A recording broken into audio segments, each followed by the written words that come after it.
कैसी जवान हुई है जब से वो लगा।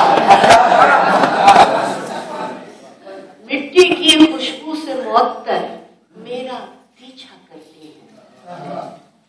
किसकी आवाजें आती हैं, किसने मुझे बुलाया। देखिए कोई खास गजल वगैरह तो नहीं कही, कुछ छोटी छोटी नज़में कही हैं, लेकिन बहरहाल एक शेर आपको सुना दूं। मैं खुद तन्हा सही इस बज़्म में, लेकिन करम ये है।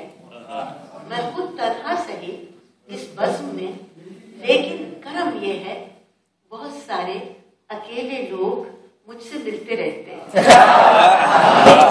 मैं खुद तन्हा सही इस बज़्म में, लेकिन करम ये है, बहुत सारे अकेले लोग मुझसे मिलते रहते हैं।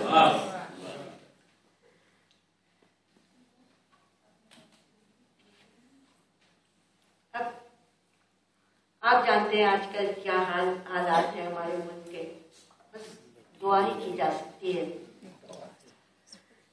शायद मैंने आपको सुनाई हो या किसी महफिल में सुनाई हो, लेकिन छोटी सी नज़्म है और इसका उन्वान है बेआवाज जहाज।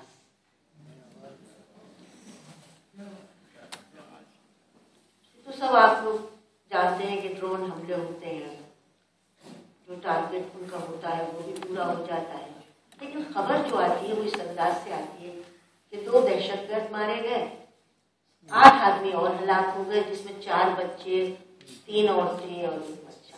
और वो 8 आदमी कौन थे, वो 10 कौन थे, वो 15 कौन थे, वो बच्चे किसके थे, इसकी तफसील नहीं आती।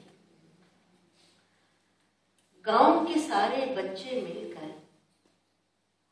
कागज के टुकड़े चुन चुन कर बेआवाज जहाज बनाते। गांव के सारे बच्चे मिलकर कागज के टुकड़े चुन चुन कर बेआवाज जहाज बनाते, शोर मचाकर उसको उड़ाते। कभी कभी ये उड़न खटोला अम्मा के सर पर गिर जाता, कभी ये इतना ऊंचा उड़ता पेड़ों की शाखों में उलझता, और कभी ये उड़ते उड़ते आकर घर की नीची छत से उतरता। गांव में अब कोई भी नहीं है, गांव में अब कोई भी नहीं है। माँ ने नीची छत का दुपट्टा ओढ़ लिया है, माँ ने नीची छत का दुपट्टा ओढ़ लिया है, पेड़ ने अपना रिश्ता जड़ से तोड़ लिया। गांव में अब बच्चे भी नहीं, आस पड़ोस में जो बाकी हैं वो कुछ गुमसुम से रहते हैं। जब भी हवा मलबे से कागज ले आती है वो उसको तकते रहते हैं। बेआवाज जहाज बनाना भूल गए हैं, शोर मचाना भूल गए।